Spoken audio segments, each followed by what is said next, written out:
Hi guys and welcome back to the channel.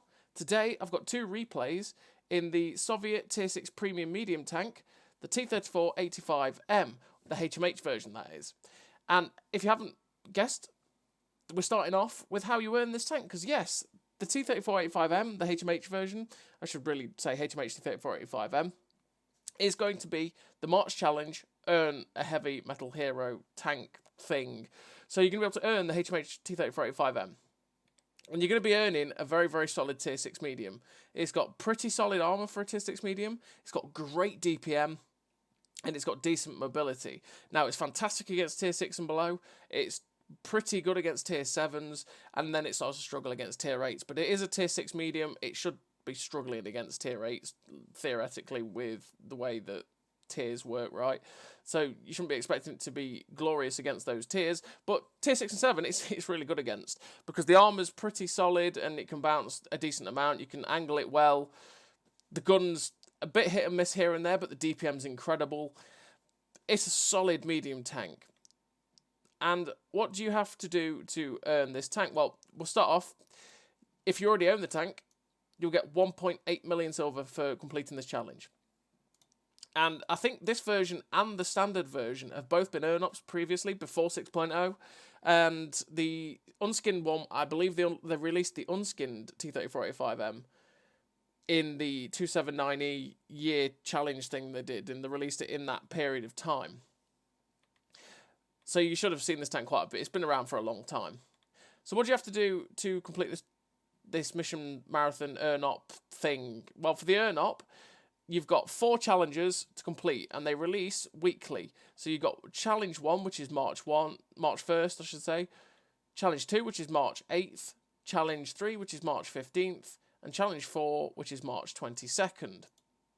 Now, these unlock every week, like I say, but you can wait to do them all in one go at the end of the, well, in the last week if you wanted to, or you can do them week by week. It doesn't matter. You can just do it that way. And you only have to complete 3 of these to be able to earn the tank. So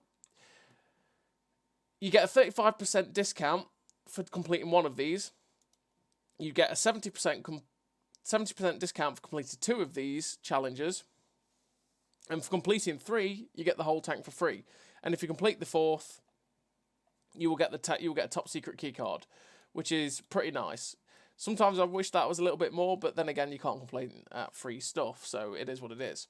So, what do you actually have to do in these challenges? Well, you have to win 10 battles in Stage 1, and then you have to win, or deal or assist in 1,000 damage 15 times for Stage 2, and that is the same for Challenge 1 to 4. This doesn't change, it's only the final bit that does. So, you have to deal 35,000 or more damage in any number of battles for Stage 3 to complete this challenge. Then to complete Challenge 2, it's 40,000 damage. And Challenge 3, 50,000 damage. Now, to be able to earn the tank at that point, that means you've got to deal, what, 50, 90, 125,000 damage in any number of battles to do the final stage. And obviously that's the main time constraint one. So that's, if you were to deal 1,000 damage of battle, that's what, 125 battles?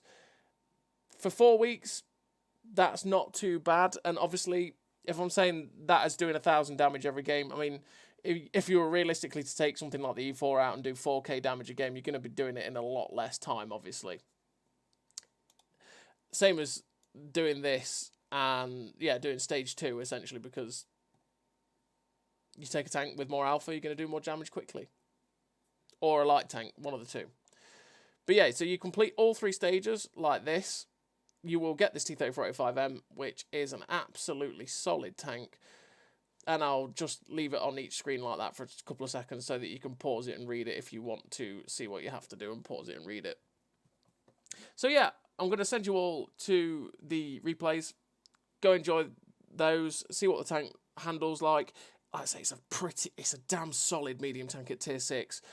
A hell of a lot of fun. People are going to enjoy this tank. Right, I'll send you over to the replays. So here we are on the replays. On the first game, we're on Heilbronn. And yeah, the T-34-85m is just such a solid medium tank at Tier 6. It's a great tank, because there's, what, three premium versions of the T-34-85. There's the T-34-85M, or I should say the three premium versions of the T-34 chassis, really, because there's the T-34-85M with the HMH version as well. There's the T-34-88, which is a timeless classic, and then there is the Rudy as well. Now, unfortunately for the Rudy, it's essentially just the T-34-85, and this tank sort of overshadows it a little bit because the armour is better, the gun and the DPM is just as good. Generally, this is a slightly better tank than the Rudy. The Rudy only has a little bit, and I mean like 1 kilometre an hour better top speed kind of mobility. The T-34-88 has better mobility, has worse armour, but has 220 alpha. It's got it's just got great DPM, just as good DPM as this tank has. And it's a fabulous, fabulous tank, and it used to be absolutely OP back in the day. Right now, I'd say it's probably not OP, but it's pretty damn solid tank. This tank is just as solid. So what do I run in terms of a crew on this tank? Well, on this tank, I run Born Leader, Rapid Reload, Sixth Sense, Trap Mechanic, Situational Awareness, Steady Aim, Snapshot, Run and Gun, and Camo Expertise. Now, I run the gun perks because, like I said, the gun is fairly derpy here and there. It will miss shots if you fully aim all your shots, you're most likely going to hit them all. But making it as accurate as possible and helping it when it's turning the turret, all that sort of thing, because it is a brawling kind of medium tank, being able to help the gun and make it better overall is what you want to do. And that last slot, again, that's up for debate. That's whatever you want to run on it. I run Camouflage Expertise just to try and make it have a little bit better camo to help it along the way, especially when you're bottom tier and that, and you want to try and use bushes and that stay unspotted a little bit more as you are firing at people. But you can run stuff like off-road driving to try and help it up to its top speed, because it is a little bit sluggish with its mobility to get up to 53 kilometers an hour. But 53 kilometers an hour, it does hit every now and then, and it's pretty decent for a medium tank. But you could run any number of things. You could also run like rapid aim and make the turret traverse better and stuff like that, you know.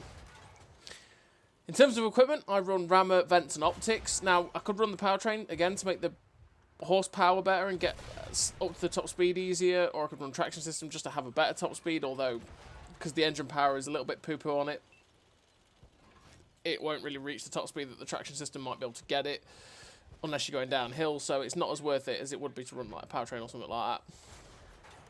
But yeah, I run rammer, vents, and optics to make the best of the DPM, the best of the view range. Well, just make the view range as good as possible, because it is a Russian medium, it is kind of a little bit blind. And yeah, that's what I run. So in this game on Heilbronn, we've managed to take these two hills and keep the gun working. Obviously, these two hills are extremely important on Heilbronn. You take these two hills, you can get good damage out, you can get good vision out, and you can basically win the game by winning these two hills. Either team, really, because they're the centerpiece of the map, right? From these two hills, I can attack their base, I can shoot the flanks, I can defend my base if they get behind us quite easily. A lot of the time on Heilbronn, it just seems to be people camp where C0 is, and then I've had too many games recently where it's literally my team is camped at A, B, 6, and then C0, and then me and one other person are the only people that have gone to, like, these hills, and we find out, oh, we're dead because the team hasn't backed up, and then they just get spotted and die. It's really annoying. But that hasn't happened on this game. Well, it kind of has a little bit, but we did actually have some help, and we managed to maraud our way through this flank. We managed to shut down the little rover, we got the artillery out, we're up to 1900 damage, 1400 assisted as well, which is really nice. There's only 3 tanks left. There's the 2 heavy tanks over here, a KV-2 and an Excelsior, and then there's also a TD somewhere. So this KV-2 spotted, and it's like, well, I can get some shots into this guy. We get spotted, and I'm thinking, did he move and spot me? Nope, there's the TD. The Su-85 that was coming to try and find me, the Su-85I, fortunately enough, he didn't react in time to me turning around to shoot him, and we managed to finish him off. Now we've got some shots into this KV-2, and like I say, just how quickly this tank fires. It's great for 180 alpha on this 85mm gun. 3.8 seconds reload is great, because I think at this point I did have the powertrain on, and it was still struggling a little bit, and I decided, and with the way the gun was derping every now and then, I was like, you know what, actually I want vents to try and make it more accurate, because vents always helps the gun handling and stuff like that. But yeah, so we did 2.7k damage, 1400 assistance, and we came top. with 8 kills, we managed to, because of how quick this tank fires, you've managed to wrap up the damage. And we came with the Ace Tanker, the Devastator, the Radley Walters, the Ranger Medal, Top Gun, the High Caliber, 2.2k base XP, a really nice game in the T-34-85M. I say Radley Walters, 8 kills, great. Ranger Medal for killing 3 light tanks as well, because that game had what, I think 4, was it? Something like that. We killed all of them anyway, which is always great. And it was a really nice game for it. So the T-34-85M is just it's a great tank. It's one that I think probably people underestimate a little bit, and that's why you can do so much. They probably won't underestimate it that much when everyone's earned it in this earn-up. But it's just sort of, it can rip tanks apart so quickly. I mean, that's where the great DPM comes in to help it over some of the other tier 6 tanks when you're facing like tier 8s and that. Because if you can get yourself into flanking positions and then start ripping into tier 8s, they'll lose the health very, very quickly. And before they've blinked, you know, it's all gone. And that is really nice. And you've got 144 pen on the AP and 194, I think it is, on the APCR. The 190 on the APCR is really good because that you pretty much pen most things you're ever going to face with that. And the standard pen, well, the standard pen's good enough for being top tier and even against tier 7s. So we're in the second game, and we're on proc. And on proc, we've come to this little spot here. There's no artillery, so we're not in danger of that. And this little position here will give us good spots and good shots up the 1-2 line, and we'll also be able to get shots at anything that goes across the JK. Now, these light tanks are flitting about, and I'm like, okay, wheelie boys, I'm just loading the HE. Now, the HE might not help us as much against the wheelie boys because obviously the shell velocity is worse, as you see with that shot there. The shell velocity is worse with this, but we're going to do some serious damage if we pen it. We hold the shell a little bit longer there to make sure we penned it on the VK2801 because we were never penning it in the front. Luckily, he gave us his side and we're penning him for 290. There's now that VK3002M over there. I do have HE in, but I take the blind shot, and we actually pen that as well for just about 300 and something. Oh, that's juicy. These HE rounds on this tank are juicy. You don't really, especially for how fast the tank fires, you don't really carry enough to take a lot. But for dealing with stuff like light tanks, and especially with the amount of wheelie boys that are going about at tier 6, they are very juicy. Very, very juicy. You can do some big, big damage to them. And also, like I say, it's HE, so you're doing more module damage with every shot. You're going to be damaging things. You're going to be possibly ammo racking people. You know, all that juicy, good stuff. So, we're trying to make sure we can get a shot at some of these people. We're trying to get a shot at the EBR Hotchkiss there, but unfortunately we miss. He then drives out in front of us and slows down a little bit because he was going a little bit up the ridgeline. We get a shot into his side, which then like broke his engine, which slowed him down, which made him killable. And now we've got a shot into the side of the Tiger P. We're going to get another shot into the Tiger 1, take the cheeky poke, and then we're going to pull back. So we're on 250 hit points. These guys, well, they can't one-shot us, but they could. The VK2801 comes over, and it's like, okay, I'm just getting YOLO, great. Fortunately enough, the T20 shuts him down. I don't know what that VK was thinking there, because he was always going to get shut down by one of my teammates. I do have a light tank with me. I had a heavy tank and a medium tank, and a light tank. Another one that could have got shots at him.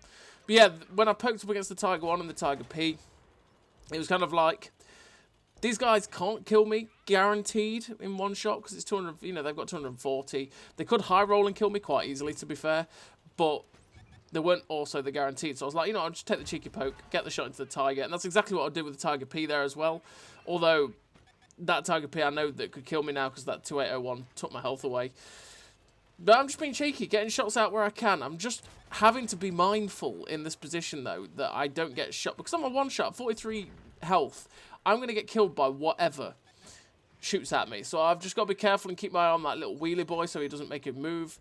I'm quite surprised that Tiger 1's got as far as he has, especially with 2 full health heavy tanks at B2. But fortunately enough, he's going to probably get dealt with. We actually managed to shut down the Tiger P there, which is quite good, because he doesn't have the gun depression to be able to deal with us when he actually went over the ridgeline, and we'd dropped back enough to be able to get shots into his weak spot.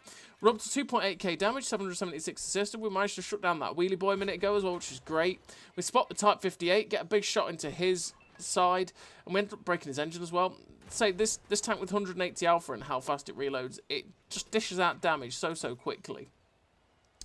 And we're just looking for a little pixel shot at this Tiger 1, but we can't quite find it. Type 58 pokes up and sits on top of the ridgeline. It's like, well, you know what, I'm going to take the risk. We get a shot into his side and then just pull back. Because it's like, well, there's still stuff unspotted. There's going to be something sitting back there, probably. And I don't want to get shut down at this time.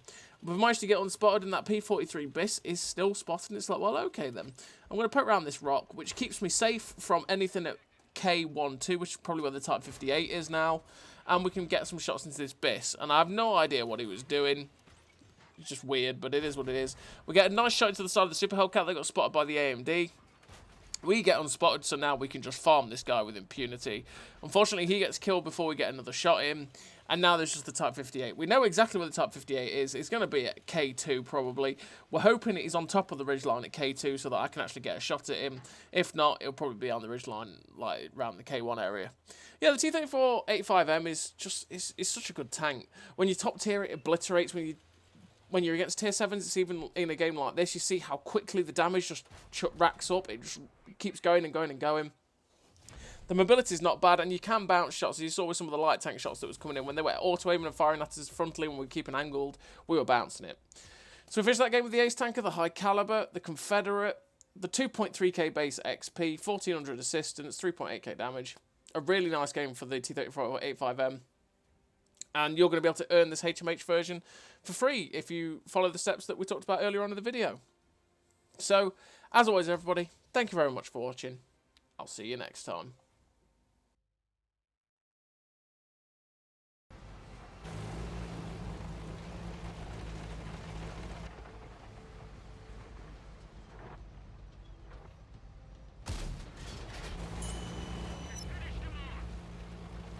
A great success!